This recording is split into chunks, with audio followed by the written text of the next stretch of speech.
स्वराज्य टीव्ही, पर्याय आमचा, निवाडा तुमचा।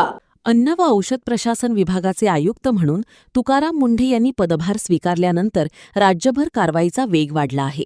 बुलढाणा जिल्ह्यातही प्रतिबंधित गुटखा, पान मसाला आणि सुगंधित तंबाखू विरोधात धडक कारवाया करण्यात आल्या आहेत।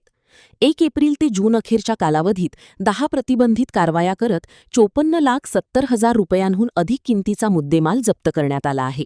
तसेच 2 प्रकरणांमध्ये मकोका अंतर्गत कारवाईसाठी प्रस्ताव पाठवण्यात आले असून संबंधित पोलीस ठाण्यांमध्ये गुन्हे दाखल करण्यात आले आहेत। जिल्ह्यातील विविध खाद्यपदार्थांचे 65 नमुने तपासणीसाठी घेण्यात आले होते। त्यापैकी 5 नमुने असुरक्षित, 4 नमुने कमी दर्जाचे तर 1 नमुन्यात लेबल दोष आढळून आला आहे। संबंधितांवर कायदेशीर कारवाईची प्रक्रिया सुरू असल्याची माहिती अन्न व औषध प्रशासनाचे सहाय्यक आयुक्त प्रमोद पाटील यांनी दिली।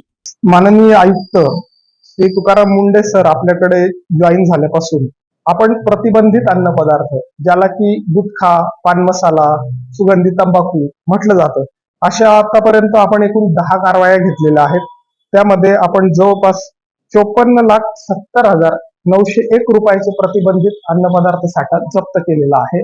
त्यामध्ये वाहन देखील जप्त करण्यात आलेलं आहे आणि आपण 10 प्रकरणी संबंधितांच्या विरुद्ध FIR सुद्धा दाखल केलेले आहेत। आणि आता सध्या माननीय अन्न सुरक्षा आयुक्तांच्या निर्देशानुसार 2 केसेसमध्ये मकोका सुद्धा आपण FIR मध्ये इन्व्होक केलेला आहे। त्यानुसार कारवाई देखील सुरू आहे। यापुढे जे विक्रेते संघटित गुन्हेगारीच्या माध्यमातून प्रतिबंधित अन्न पदार्थ विक्रीचा प्रयत्न करतील त्यांच्या विरुद्ध मकोका प्रस्तावित करण्यात येईल।